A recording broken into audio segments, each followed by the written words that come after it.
On est devant une des arènes où les équipes de la crosse s'affrontent aux Jeux autochtones d'Amérique du Nord. La crosse, c'est le sport national d'été du Canada, puis c'est un sport qui est ici en Amérique du Nord depuis des millénaires.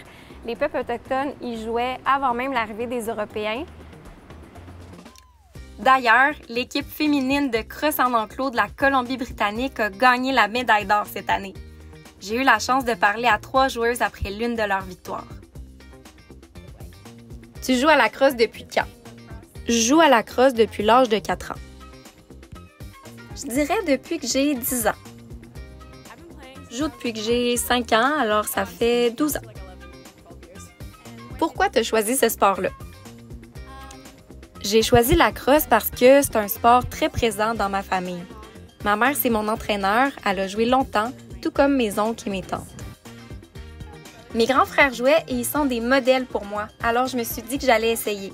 Finalement, j'ai décidé de continuer parce que c'est vraiment un beau sport. En grandissant, j'ai choisi la crosse parce que c'est un sport que j'adore. C'est un sport qui est traditionnellement médicinal. Quand je suis en colère, la première chose que je fais, c'est sortir dehors, puis je commence à lancer la balle.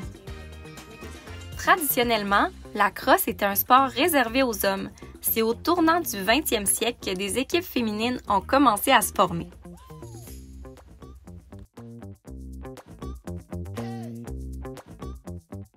Peux-tu m'expliquer la différence entre la crosse féminine puis la crosse masculine? La principale différence, c'est le niveau de contact physique.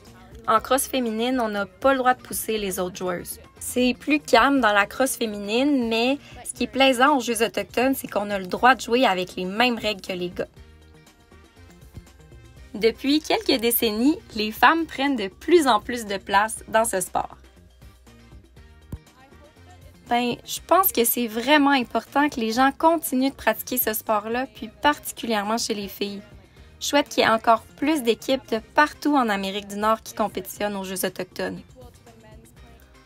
Au Québec aussi, de plus en plus de femmes pratiquent ce sport qui a longtemps été réservé aux hommes.